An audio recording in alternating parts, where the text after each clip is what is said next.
Hey folks, welcome to the Battles of the First World War podcast. Joining us on the podcast this evening is David Borys, author of Punching Above Our Weight, the Canadian Military at War since 1867. From the Publishing Dundurn Press website, Punching Above Our Weight takes readers on a riveting exploration spanning 150 years of Canadian forces. This photograph-rich history of 150 years of the Canadian military forces traces the evolution of the country's armed forces from a small, underfunded, poorly trained militia to the modern, effective military it is today. From the Red River Resistance to the Boer War, through the World Wars, to modern peacekeeping and the Long War in Afghanistan, David A. Borys details the conflicts and operations that Canadian soldiers have served in. He highlights the key battles, among them Amiens, the Scheldt Estuary, and Operation Medusa, the significant people, including Louis Riel, Arthur Currie, and Guy Simonds, and the decisive moments, such as the passing of conscription in August 1917, Canada's declaration of war in 1939, and the peacekeeping crises of the 1990s that came to define the scope of Canada's participation in international conflicts and cement its global reputation.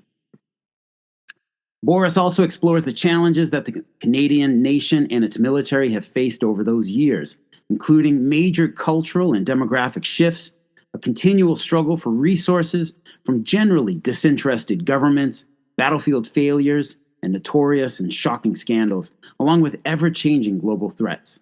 Punching Above Our Weight brings to light a new perspective on the Canadian military and its place in the world. And now, a little about our guest as well. David Borys is a Canadian military historian and a faculty member at Langara College in Vancouver, British Columbia. His published works include a wide variety of topics in the realm of Canadian military history and have been printed in academic journals such as Canadian Military History Journal and in print media such as The Globe and Mail. His most recent book, titled Punching Above Our Weight, the Canadian Military at War since 1867, was published by Dundurn in 2024 and is an easy-to-read, single-volume history of the Canadian military at war. He has been seen on such television history programs as APTN's Nations at War, National Geographic's Hitler's Last Stand, and Knowledge Network's documentary Zuhalem, and I hope I pronounced that correctly. Mm-hmm. David is also the producer, writer, and host of the popular Canadian history podcast, Curious Canadian History, which has charted as high as top 10 on Apple's history podcast charts. Yay! That's pretty awesome. Thanks, man. So, David, thanks so much for coming on the show this evening. And I want to start off, I actually listened to one of your episodes just this morning, and it was on Canadian partisans in Yugoslavia during World War II, and I was like, "You're kidding!" And no, you are not. Like, what a great story. Oh, thanks, Mike. I appreciate it. Thanks. It's great to be here, man. Thanks so much for taking the time to talk to me about this. Yeah, absolutely. You've written a book, magnificent accomplishment. You've got a podcast. You're a history professor. So, and it is at Langara College. Langara College. That's right. Yep. Langara College. Okay, and then so. Got to start off with this question. How and when did you become interested in history and military history? And what's your area of focus? Well, that's a great question. When I was very young, I think I was 6, 7, 8 years old, I was fortunate enough to know my great-grandfather, and he served in the First World War, believe it or not, with the Canadian Corps.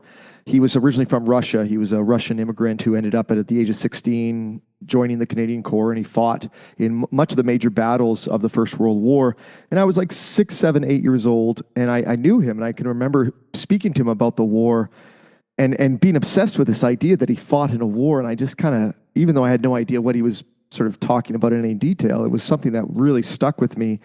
And that really began my interest in just trying to understand more about what my great-grandfather had gone through. And then when I was 12 years old, I read this really popular Canadian military history book. The book's called Vimy, and it's by a very famous Canadian author named Pierre Burton. And while the book itself, from an academic perspective, has some flaws, as a 12-year-old reading it, it really got me. It really hooked me. And I think it was those elements, and then learning more about my own family's history. My grandfather and my grandmother both served in the Second World War, and suddenly this sort of long service history of my family and these events that I was interested in turning into a teenager, all of this stuff really hooked me, and that really began my journey. And I have to say that for much of, it was very early in my life. I can remember being in high school and knowing that I really wanted to study military history. And finally, when I got into my graduate studies, that's when I really sort of narrowed down. And it was when I was doing my master's at the University of Alberta, my master's advisor, Scott Robertson,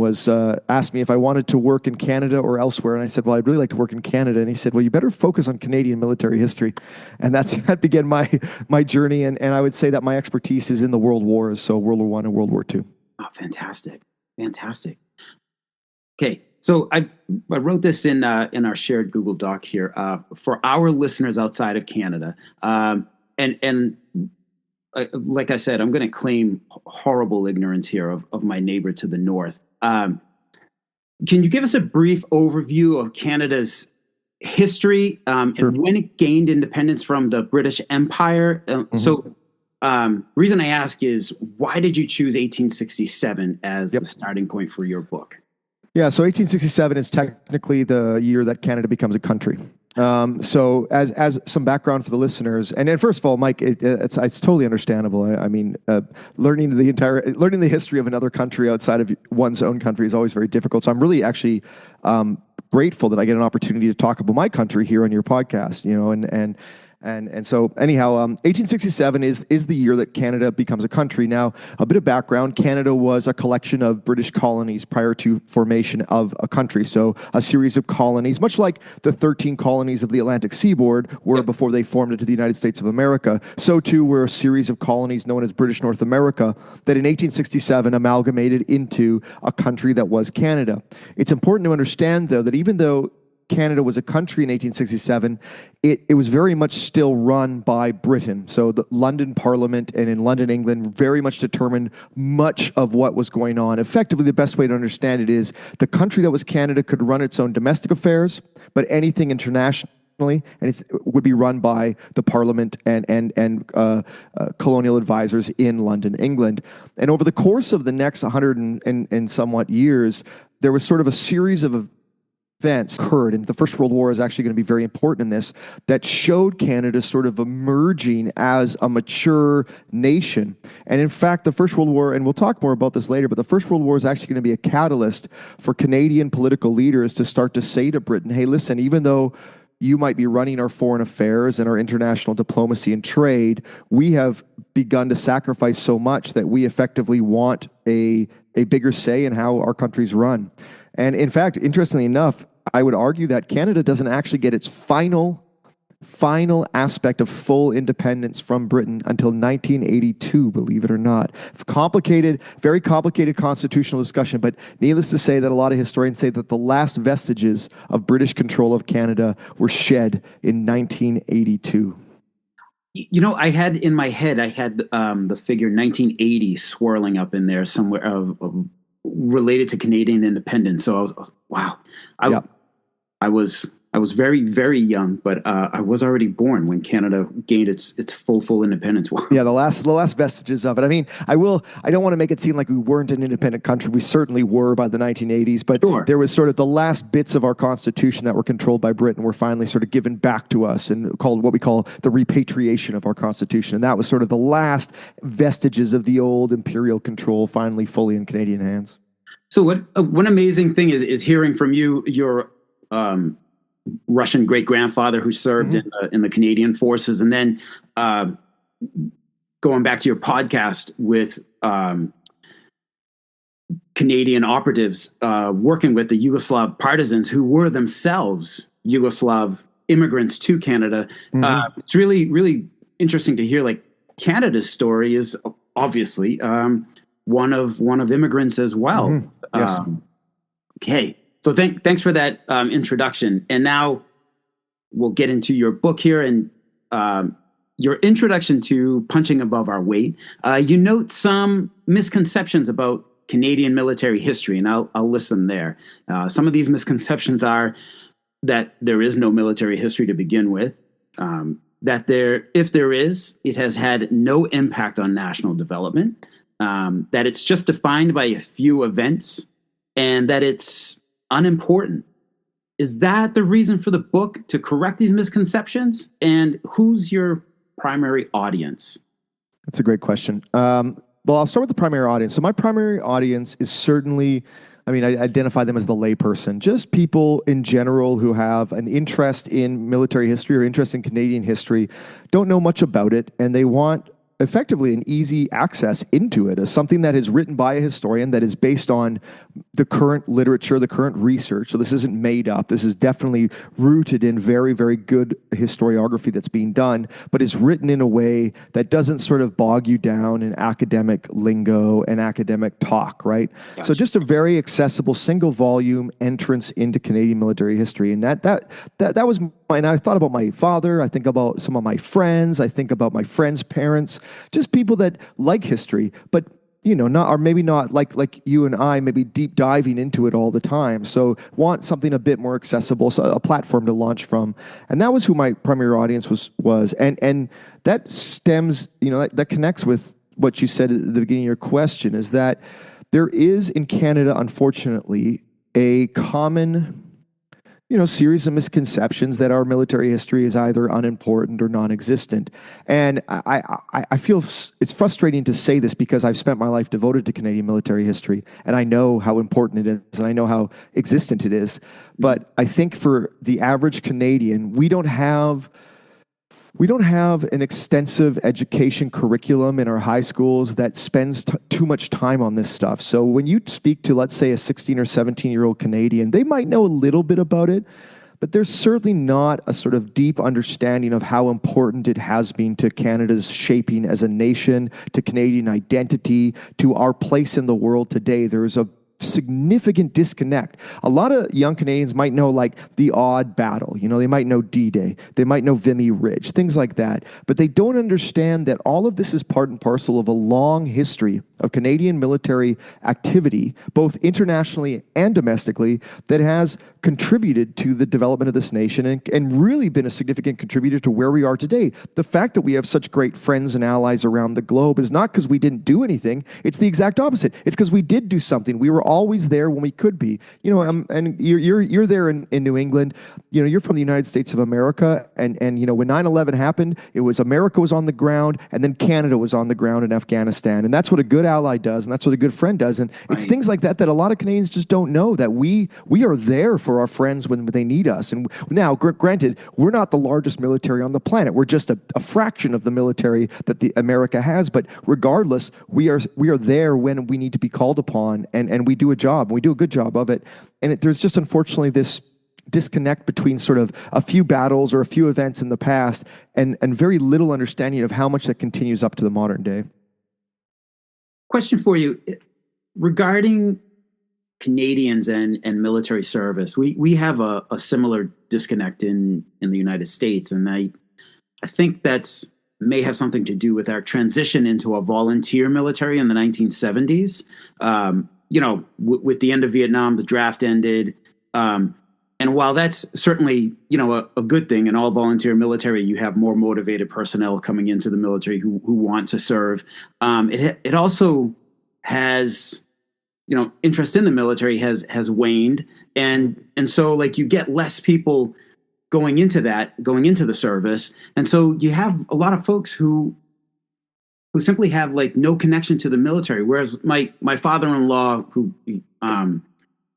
he was a child of the 1950s. He was drafted, did his 3 or 4 years, got his tattoo with his buddies, and that was it. But like he knew it. He knew what the Army was, and he had a connection to the military. But nowadays, like a lot of young people, they don't see the military as a viable option for their future. Is Canada experiencing something similar? Yeah, absolutely. I think we are. So Canada never had a similar. We've had conscription at different points in our history. It's always been very, very temporary. We had it late in the First World War, late in the Second World War. Yeah. We never had it after the end of the Second World War, unlike the United States. But currently today, for instance, we're 10,000 personnel short of our quota right now. Okay. We have a very serious problem in this country where really viable candidates for our military just simply do not see it as some sort of career. They do not see it as an option. And I'm 43. My opportunities to serve in the military are long gone. And so it's easier for me to sit here in a comfortable chair, to say this. But the fact is that we do have a disconnect, and we do have a need for people to serve. And unfortunately, and this is a big conversation we probably don't have time for today, but for a variety of reasons, we just do not have that sort of motivation amongst young people to do their part or to serve our country. And it's problematic. And this is part and parcel of why Canada is struggling right now in sort of the international arena, especially considering how volatile the international arena is today. Right. Thanks for that. Okay. So as Battles of the First World War podcast focuses on the Great War, your Great War chapters are the ones that I read the most closely. So getting into that, what was Canada's entry into the First World War like? You brought up some interesting demographics that came up during August of 1914. Yeah, great question. So to begin with, let's take a look at Canada's military on the eve of the First World War. We don't have a navy, or a navy to speak of, I should say. We have a little like tin pot navy, but it's nothing relevant. We have no air force. We have about 3,000 regulars in the army. What would be the equivalent of the army? We have about 60,000 militia on paper. So today we call them the reserves, but effectively part-time soldiers, much like state militia in the United States. And the idea was that war breaks out, those 3,000 regulars with those 60,000 militia would make up sort of the bulk of a fighting force, effectively. So in 1914, when Britain declares war, Canada is automatically at war. We do not have a choice. We are automatically at war. And what's really interesting is in the first weeks after the declaration of war, there's a lot of enthusiasm, especially in the cities of Canada. And we see Vancouver and Toronto, Montreal even, and Winnipeg and Halifax, all these many cities, all people rushing to them. But it's really important to identify that the vast majority of those who are flocking to these recruiting stations are either born in Britain and or first-generation descendants of those born in Britain. So we're talking about white Anglophones who are flocking to the colors. And this is a really important thing because while we do speak of Canada going to war, in that first year, it was very much British Canada going to war. And that changes over the course of it, but there's no doubt in that first year, and when you look at the first contingent and even the second contingent that go over, largely English-speaking of British heritage. So how did the Canadians perform during the first 2 years of the war, from late 1914 to about late 1916, after the conclusion of the Battle of the Somme? I think the period 1914 to 1916 can be described as both a baptism of fire and also a learning curve. So if we were to look at some of the key moments, I would say we start with the Second Battle of Ypres in April 1915. Your listeners might know it as the first gas attack. It's sort of the first time that gas is used by the Germans sort of en masse in an offensive operation, try to capturing the Belgian city of Ypres. And in April 1915, the 1st Canadian Division, so this is the first contingent, has been converted into this division. They are on the front lines protecting Ypres, kind of in the salient around the city.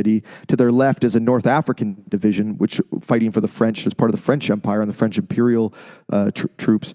And the French soldiers are overwhelmed by the gas attack. Absolutely no preparation. Obviously, there's no masks yet. There's nothing like that, right? The French territorials retreat in a flood. The Germans come in the gap. And the Canadians end up fighting this grueling battle for days and days and days, and eventually are able to sort of plug the gap and hold off this German advance at the city of Ypres.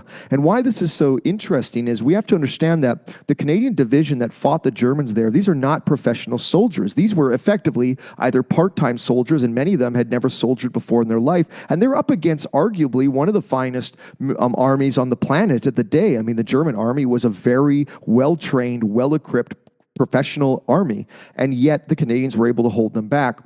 And that kind of sets the tone for the next while. From 1915 into 1916, the Canadians end up engaging in a series of these battles. Now, I want to make it really clear. They do not win every battle. They lose, they make mistakes, but they learn how to fight. And as you know, the fighting in the First World War is something that no one has ever predicted before. It is absolutely a different style of combat. It is a different level of violence, and it is such a phenomenal sort of different aspect of fighting and a different battlefield than people are used to.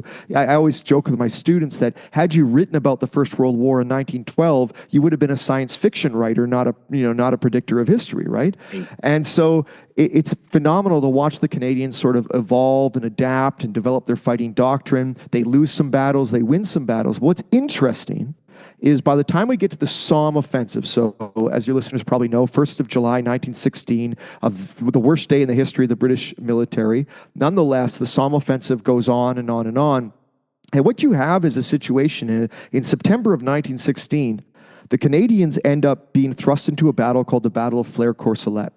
And this is an interesting battle for two reasons. Number one, this is the first time the British used tanks in the First World War. So the Canadians advance using these land battleships, these Mark I land battleships, these brutal, they're awful tanks, not the tanks we understand today, right. But they certainly scare the bejesus out of the Germans in that first attack. And what's even more important, though, and what we see is when the Canadians fight in September of 1916, even though they have these tanks, which helps to a minimal degree, the Canadians will eventually gain more territory than any single British unit that fights during the entire Somme offensive, meaning that the Battle of Flers-Courcelette is the most successful British imperial battle of the entire Somme offensive, and that's the Canadians that do that. In November of 1916, as the Somme offensive wraps up, the Canadians then will go and capture a trench that's called Regina Trench, which is one of the key German defensive positions in the front that the British are facing. And again, this is the Canadians sort of being thrust into what is a very difficult position and doing their job. So I think by the time we get to the end of 1916, there is a sense that the Canadians, and now they're the Canadian Corps, now they're the combination of a couple of divisions at this point, there's a sense that these Canadians are starting to be able to figure out this battlefield, and their leaders, their officers, and the soldiers that are surviving are becoming very, very effective at executing tactical doctrine on this muddy, bloody, trench-ridden, detritus battlefield, and they're doing it very effectively. Yeah, it's really amazing. I've read several accounts in other histories of the Canadians, and they start to be referred to as shock troops, like with the Germans, and they have this quality of like when the Canadians come in, man, like the BEF means business, and yes, they really want that objective because like. The Canadians are coming in. And then this also, I believe, contributes to this growing national identity of as you mentioned in your book, Canadianness. That like these guys are like fighting, they're winning on the battlefield, particularly in the later years of the war. And this is building up camaraderie and an esprit de corps, but also a sense of national pride. Is that right? Like, absolutely. Yeah. I would say that as those first recruits who eagerly joined the Canadian Expeditionary Force unfortunately die off or get wounded or move up the ranks, more and more of what you might call Canadians as opposed to British Canadians, and I know that seems like an odd distinction, but it really is an important distinction. More and more of these Canadians, meaning Swedish descent, even German descent, Norwegian descent, French descent, like all of these Canadians who come like this, the melting pot, the cultural mosaic, they all start joining the ranks. And the British element, although the British identity will always be strong because Canada is still part of the British Empire, but there is this shift from this sort of very British Canadian army to a much more multicultural Canadian army. And not just, and I shouldn't just say French, European Canadians, but we have Black Canadians start joining. We have thousands of Indigenous Canadians will eventually sign up. So this is a very interesting shift. The demographic shift starts to maybe, in my opinion, and many of my colleagues, it starts to represent more of what Canada is, as opposed to that first year and a half when it was just sort of the British Canadians that were sort of joining up. So I do think we start to sense a bit of a identity shift and a bit of this national pride in, oh, this is more what Canada kind of means to us in this time. Wow. So you've got the 4 Canadian divisions. They eventually turn into the Canadian Corps. So how did they evolve into that corps that like executes this well-planned attack at Vimy Ridge in April of 1917? And how did Canadian military reputation stand in the later years of World War I? So 1917, 1918.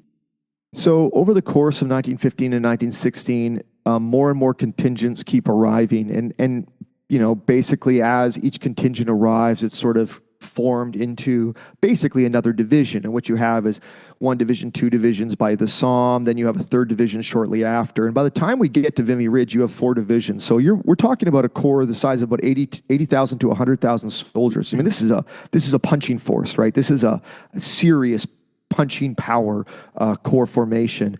And when we get to Vimy Ridge, there's a couple things that I think are really important. Number one of the unique features of the corps is that unlike other British corps formations, the British were not allowed to willy-nilly pull a Canadian division out and just put it somewhere else. So if you were any other British corps formation, if you had 3 or 4 divisions in your order of battle, you could have that division pulled every month. You could have a new division put in.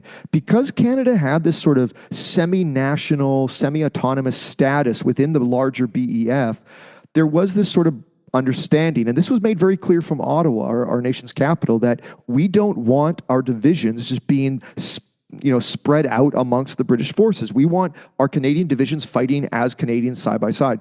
And what this meant, and this is so important, is that so many officers from the division to the brigade to the battalion level and up into the corps level all kept serving with each other over and over and over again. So by the time you get to Vimy Ridge in April of 1917, so this is 2 years after the Battle of Second Ypres, you have a number of officers that have simply worked together. Not all of them are Canadian officers, many, many, many British officers, but the point is you have this sort of what we call today corporate continuity. You have a bunch of people who simply just work together. And as you know, in any sort of environment, if you have a bunch of people who work together lots, they're just going to be more effective. And this is one of the reasons why by the time we get to Vimy Ridge, the Canadian Corps is able to execute so effectively. Now, there is a bunch of other stuff going on, and I'm more than happy to get into that. But the point here is that from Vimy Ridge onwards, and you talked about shock troops, from Vimy Ridge onwards, that is where that reputation is cemented. Because as many of your listeners probably know, Vimy Ridge was considered this impregnable German defensive position, and yet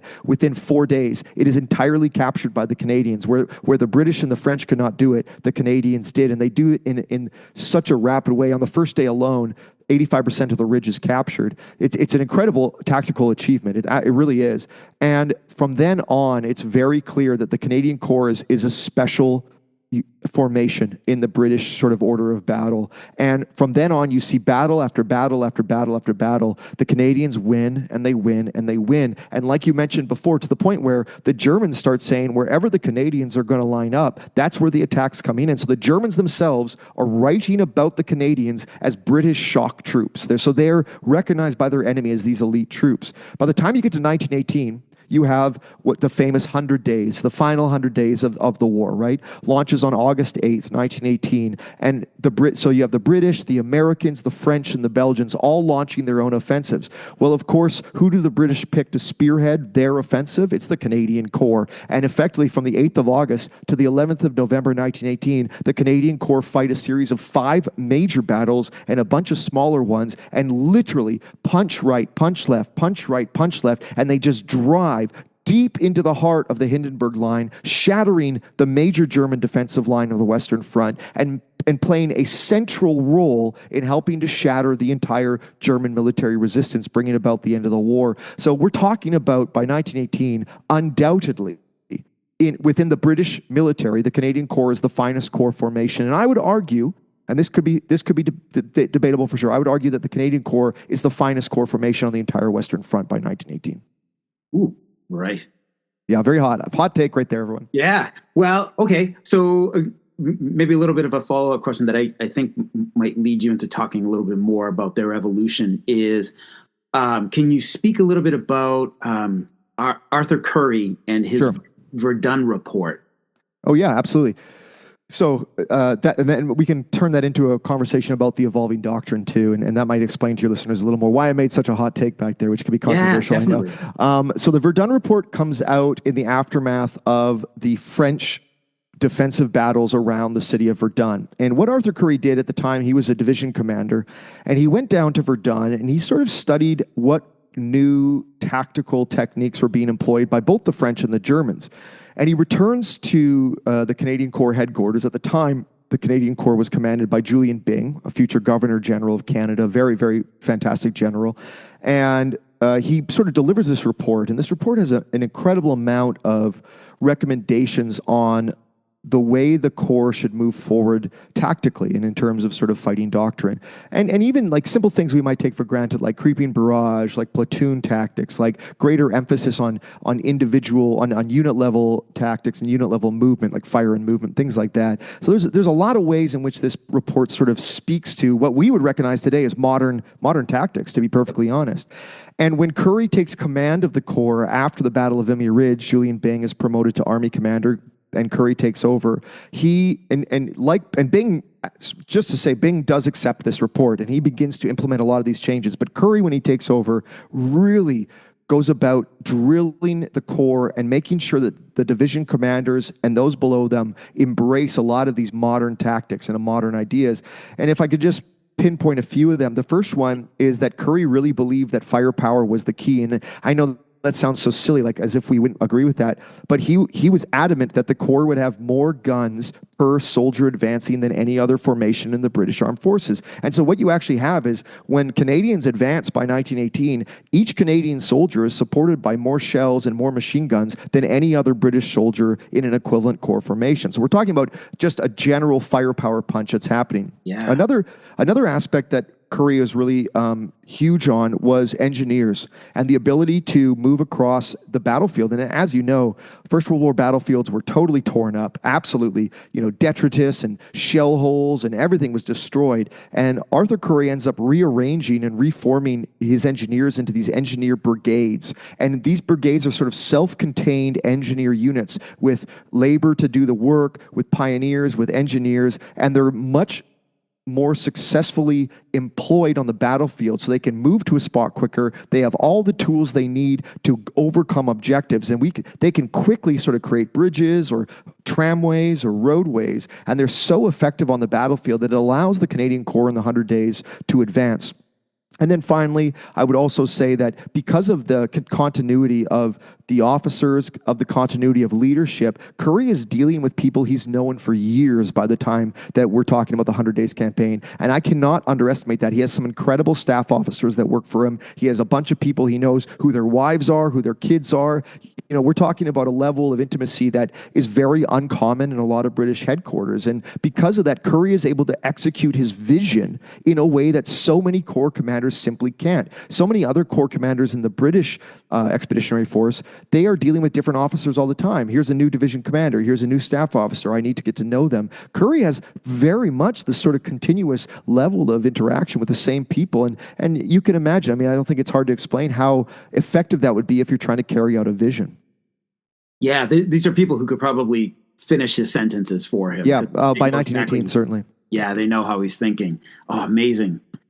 What does the end of the Great War bring to Canada's development as a nation?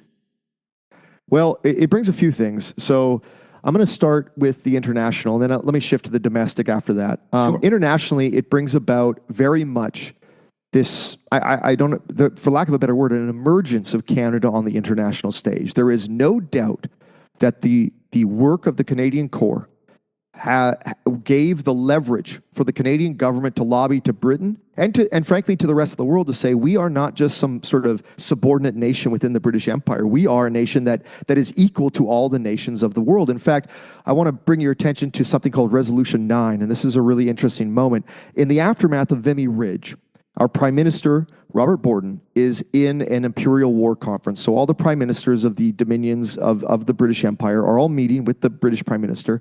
And Vimy Ridge occurs, and it's celebrated across the English world, right? Like newspapers, headlines, the front page celebrating these Canadians that captured Vimy Ridge. And it is Vimy Ridge that allows Robert Borden to turn to the British government and say, listen, when this war is done, we want a reevaluation of our role within the larger British Empire. And most importantly, we do not want to be subordinate to Britain. We want to be an equal within the British Empire, still part of the crown and still loyal to the crown, but we want to be considered an equal to Britain within the British Empire, not a subordinate nation. And the British agree to Resolution 9, which is this agreement to reassess Canada's role in the British Empire and reassess the roles of the dominions. So that is a very direct relationship between a battle that Canada fought, the success that Canada had, and the future shaping of Canada within the larger British Empire. So there is no doubt, internationally speaking, that the First World War is very much the coming out party for Canada on the international stage. It's the Sweet 16. It's the graduation from high school. It's you're now an adult. Whatever metaphor you want to use, that happens. However, I will say that domestically, it's not as rosy. In late 1917, the Canadian government passes conscription, and conscription is deemed to be vital to continuing the momentum of operations that the Canadian Corps is involved in. Now, conscription is very contentious, especially between French Canadians and English Canadians. Mm-hmm. In much of Canada, there is this belief that French Canada was not pulling its weight, and the percentages are a bit tough to measure. It's for a variety of reasons. I won't get into that in general. It's not as important. The point here is that when the government passes conscription, French Canada reacts in riots. They feel that it's wrong that the government forces French Canadians to go overseas and fight, that it should be a volunteer army. And in 1918, there's a series of riots, and in fact, there's a series of deaths because of these riots. So it's a very sort of violent year, and in the aftermath of the war, there is significant tension between French and English Canada, and that persists, and that's going to be a big problem going forward for Canada. On top of it, and same with the United States of America, Canada enters into a recession in the immediate aftermath of the war, and there is this sort of the veterans are returning. Hundreds of thousands of veterans return to a country that now they don't have jobs, and it seems like there's labor issues everywhere, and it feels, frankly, like a lot of veterans are saying, what did we fight for? They're coming back to a country that they can't seem to get work, that there seems to be labor strikes on every corner. Many of the cities, Winnipeg, Vancouver, Toronto, there's strikes, there's violent strikes erupting. It feels very chaotic in the aftermath of the war. So I would argue that while internationally the war elevates Canada very much on the international stage, domestically it creates a significant amount of tension that is going to take years for the country to recover from. So we've got, moving on from the Great War and Canada's participation in it, you've got, what other areas of Canadian military history do you explore in the book? You've got World War II and... Yeah, we start, so 1867 we begin, and when Canada becomes a nation, and we start with sort of the first 40 years of Canada's existence. The Canadian military is basically trying to find its footing. We really are this sort of underfunded, undertrained, very, very sloppy military in the first decades, even though we do get involved in a series of domestic conflicts as the Canadian nation sort of expands west. And then we go into, at the turn of the century, at the end of the 19th century, Canada gets involved in the Boer War, which is the war in South Africa. We then deal with the First World War, the Second World War. That's a big chunk of the book, of course. And then a large section of the book is looking at peacekeeping and sort of our work with the United Nations in the post-Second World War era, not to exclude the Korean War, which, America obviously had played a central part in that, and Canadians were there and fighting alongside Americans and Australians and other Commonwealth troops during the Korean War. There's a number of peacekeeping operations I cover in the latter half of the 20th century, and then into Afghanistan. We spent a big chunk of time looking at Afghanistan. It's the longest war that Canada's ever fought in, and a very significant war. The Canadian military it does a fantastic job in terms of its tactical success on the ground. Sadly, and I should say the Canadians gained great reputation, both from their American and British counterparts. And anyone you meet from Afghanistan today who's a veteran, they will speak highly of the Canadian troops, as will Canadians of Americans and British. But the reality is, as we know, is much more complicated on the grand strategic level. And Afghanistan today, unfortunately, is a unfortunate outcome. The country is not in a good place in any way. We deal with Afghanistan, and then finally we finish with a few more of the modern examples of Canadian participation, primarily in the Eastern Europe and in North Africa. So really, really honestly, covering the gamut. And I do want to make clear to your listeners, it's not just about the military on the home front. I do deal with a lot of domestic issues because I try to incorporate how are Canadian people relating to the military, and what are the governments of Canada doing or not doing to support the military as they say yes to all of these different types of operations. So it is trying to connect both the home front and the battlefront together through this sort of 150 years or so. Yes, and I definitely saw that in your chapters on the Great War, and I appreciated it. And hopefully I'll remember to say this again at the end of the episode. But punching above our weight is now like I eagerly await someone to say, what's like a general great go-to book on Canadian history? Because I'm going to be like right there. That's thank you. I mean, it's fantastic. I really appreciate that. There's so much. There's so much, David. There's like I've learned so much of it, and so much that like I didn't know, and I mean, frankly, a lot that makes sense. You know, like Canada's expansion westward and the conflicts that come as a result. I mean, we obviously in the United States we've had the same thing, and like I just never thought of it. But of course, like Canada's going to experience the same issues there. So. Well, Mike, I just want to say I appreciate you being an American. I do really appreciate you saying that, because it actually does make me feel like the book serves a purpose, especially when someone who, like you said, doesn't necessarily have so much background. And I'm sure you know a lot about Canada in the First World War because, of course, of your own personal interest in the war. But to hear that it really kind of justifies why I write these books, why I wrote this book. So in these books, do you have a figure in Canada's military history or maybe even like related history that really resonates with you? It's interesting. So so I mean, just full disclosure for your listeners, I was thinking about this question a lot before this interview, because I never in a weird way, I never really get too attached to the people I write about, but I do want to talk about Arthur Currie. And this might seem like a cop-out for people who know Canadian military history. Of course, he's going to talk about the greatest general that Canada ever put on the field. But the reason I want to talk about Arthur Currie is this. Arthur Currie was, before the First World War broke out, he was a real estate agent in Victoria, British Columbia.